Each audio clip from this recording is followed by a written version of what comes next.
अध्याय 31 मुक्तिदान। सन्यासी विजयानंद बालाराम मानकर और नूलकर मेघा बाघ की मुक्ति।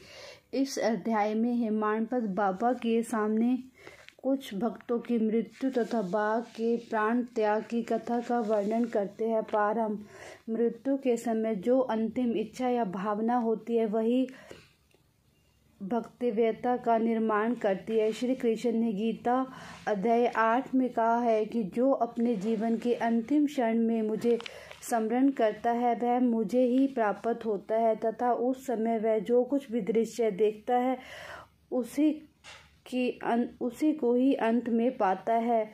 यह कोई भी निश्चयात्मक रूप में नहीं कह सकता कि उस क्षण हम केवल उत्तम विचार ही कर सकेंगे। जहाँ तक अनुभव में आया है ऐसा प्रतीत होता है कि उस समय अनेकों कारणों से भयभीत होने की संभावना रहती है।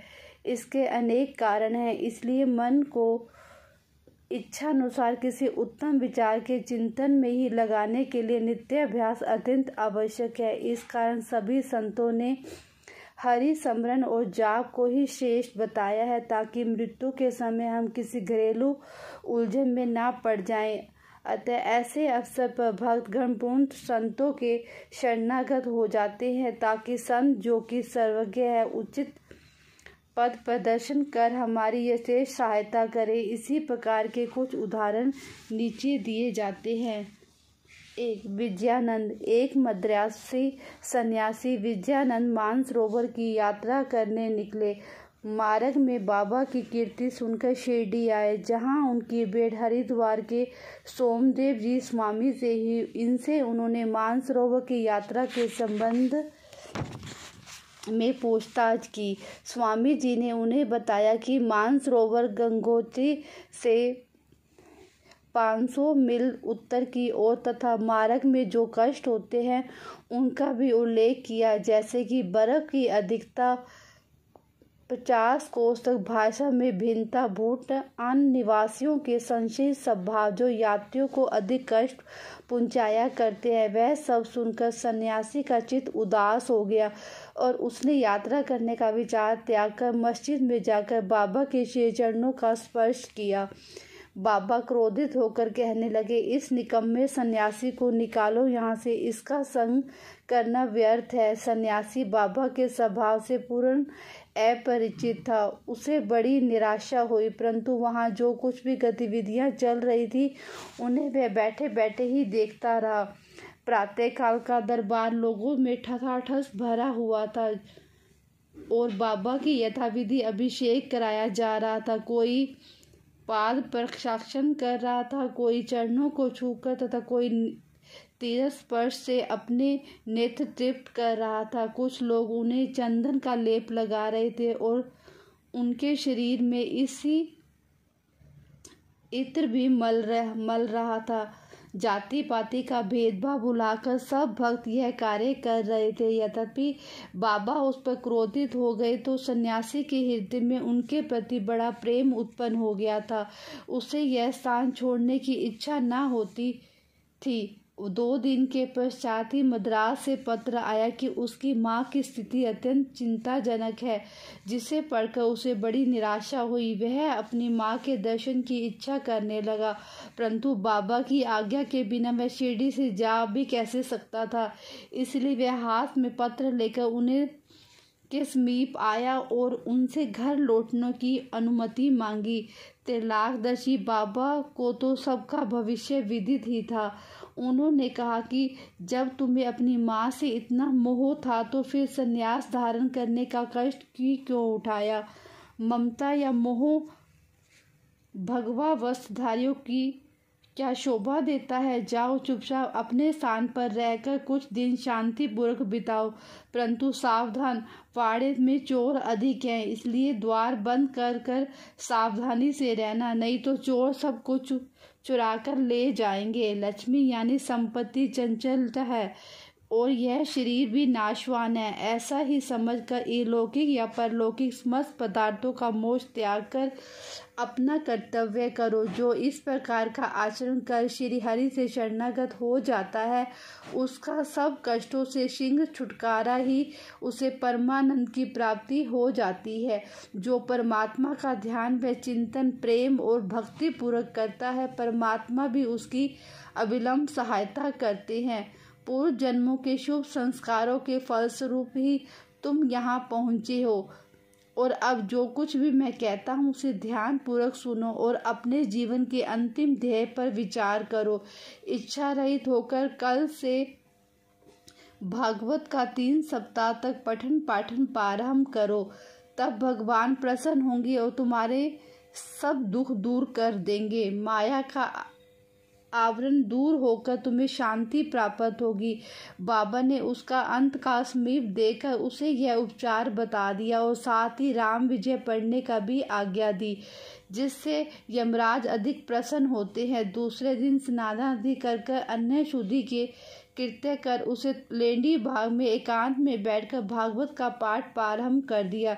दूसरी बार पठन समाप्त होने पर वह बहुत थक गया और बाड़े में आकर 2 दिन ठहरा। तीसरे दिन बड़े बाबा की गोद में उसके प्राण पखेरु उड़ गए। बाबा ने दर्शनों से निमित्त 1 दिन के लिए उसका शरीर संभाल कर रखने के लिए कहा।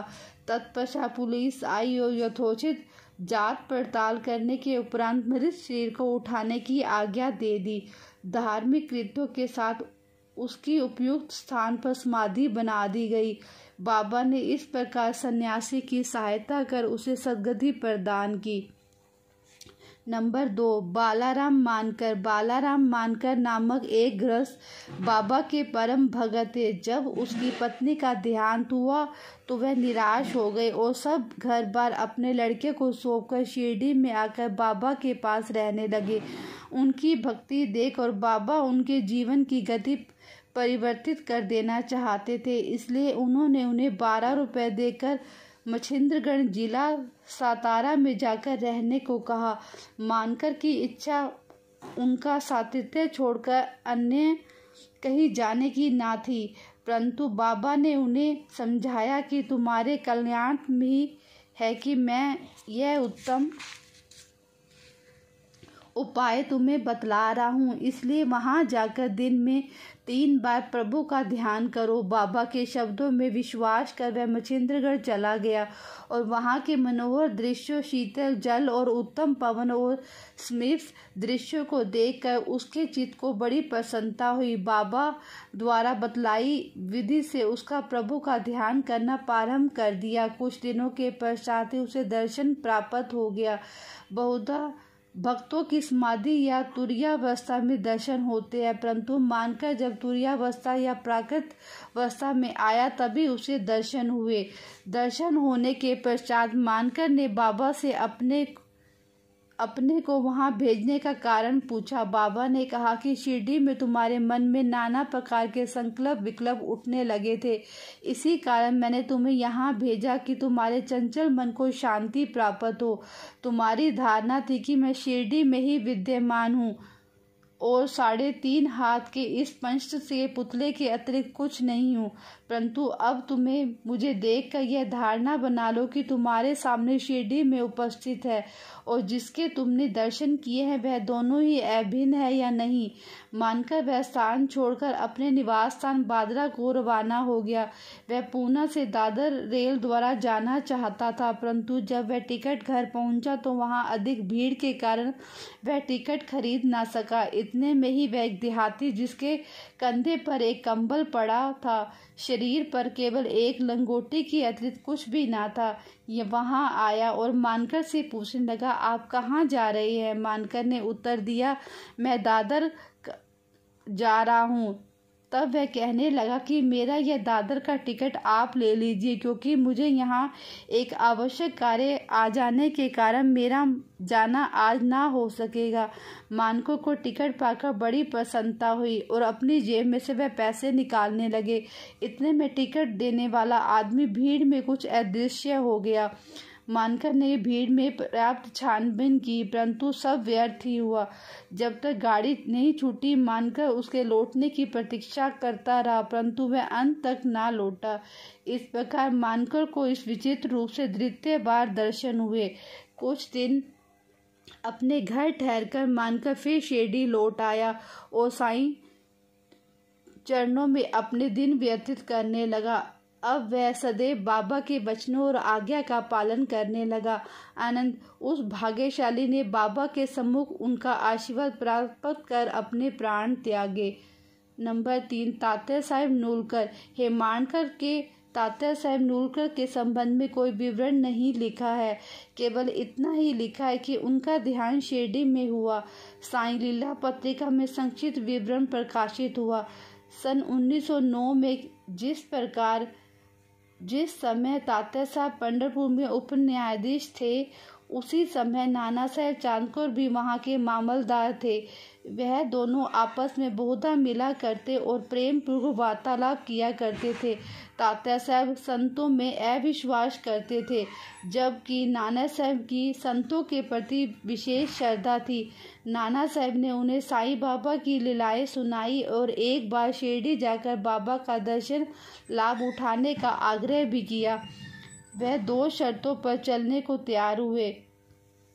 उन्हें ब्राह्मण रसोइया मिलना चाहिए और नंबर 2, भेंट के लिए नागपुर से उत्तम संतरे होने चाहिए। शीघ्र ही वह दोनों शर्तें पूर्ण हो गई। नाना साहब के पास एक ब्राह्मण नौकरी के लिए आया, जिस पर भेजने वाले की कोई पता नहीं लिखा था। उनकी दोनों शर्तें पूरी होगी, इसलिए अब उन्हें शिरडी जाना ही पड़ा।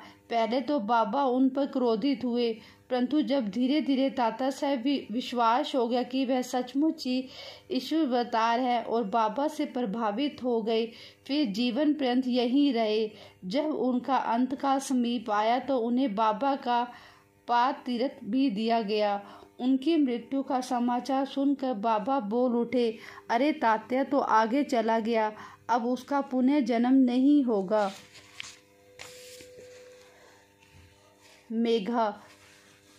28वें अध्याय में मेघा की कथा का वर्णन किया जा चुका है। जब मेघा का देहांत हुआ तो सब ग्रामवासी उनकी अर्थी के साथ चले और बाबा भी उनके साथ सम्मिलित हुए। उन्होंने मृत शरीर पर फूल बरसाए। दाह संस्कार होने के पश्चात बाबा की आंखों से आंसू गिरने लगे। एक साधारण मनुष्य के समान उनका भी हृदय दुख से विदीर्ण हो गया। उसके शरीर की फूलों से ढककर एक निकट संबंधी के साथ रोटी पीटते मस्जिद को लौटे। सद्गति प्रदान करते हुए अनेक संत देखने में आए हैं, परंतु बाबा की महानता अद्वितीय ही है। वहां तक कि बाघ सरीखा एक हिंस्र पशु भी अपनी रक्षा के लिए बाबा की शरण में आया, जिसका वृतांत निम्नलिखित है। बाघ की मुक्ति। बाघ के समाधिस्थ होने के 7 दिन पूर्व शिरडी से एक विचित्र घटना घटी। मस्जिद के सामने एक बैलगाड़ी आकर रुकी, जिस पर एक बाघ जंजीरों से बंधा हुआ था। उसका भयानक मुख गाड़ी के पीछे की ओर था। वह किसी अज्ञात पीड़ा या दर्द से दुखी था। उसके पालक 3 दरवेश थे, जो एक गांव से दूसरे गांव में जाकर उसका नित्य प्रदर्शन करते और इस प्रकार यथेष्ट द्रव्य साच्य करते थे और यहाँ उनकी जीवन पार्जन का एकमात्र साधन था। उन्होंने उसकी चिकित्सा के सभी प्रयत्न किए, परंतु सब कुछ व्यर्थ हुआ। कहीं से बाबा की कीर्ति उनके कानों में पड़ गई और वह बाघ को लेकर साईं दरबार में आए। हाथों से जंजीरें पकड़कर उन्होंने बाघ को मस्जिद में के दरवाजे पर खड़ा कर दिया। वह सब भावत ही भयानक था, पर रुग्ना होने के कारण वह बेचैन था। लोग भय और आश्चर्य के साथ उसकी ओर देखने लगे। दरवेश अंदर आए और बाबा को सब हाल बताकर उसकी आज्ञा लेकर बाघ को उनके सामने लाए। जैसे वह सीढ़ियों के समीप पहुंचा, वैसे ही बाबा के तेज पुंज स्वरूप का दर्शन कर एक बार पीछे हट गया और अपनी गर्दन नीचे झुका दी। जब दोनों की दृष्टि आपस में एक हुई तो बाघ सीढ़ी पर चढ़ गया और प्रेम पूर्ण दृष्टि से बाघ की ओर बाबा की ओर निहारने लगा। उसने अपनी पूंछ हिलाकर 3 बार जमीन पर पटकी और फिर वह तत्क्षण ही अपने प्राण त्याग दिए। उसे मृत देखकर दरवेशी बड़े निराशा और दुखी हुए। तत्पश्चात जब उन्हें बोध हुआ कि उन्होंने सोचा कि प्राणी रोगग्रस्त था ही, उसकी मृत्यु भी सन्निकट ही थी। चलो, उसके लिए अच्छा ही हुआ जो बाबा श्री के महान संत के चरणों से उसे सद्गति प्राप्त हो गई। वह दरवेशों का ऋणी था और जब वह ऋण चुक गया और वह स्वतंत्र हो गया, जीवन के अंत में उसे साईं चरणों में सद्गति प्राप्त हुई। जब कोई प्राणी संतों के चरणों पर अपना मस्तक रखकर प्राण त्याग दे तो उसकी मुक्ति हो जाती है। पूर्व जन्मों के शुभ संस्कारों के अभाव में ऐसा सुख अंत होना कैसे संभव है। श्री सतगुरु साईनाथ परमस्तु शुभ भवतु।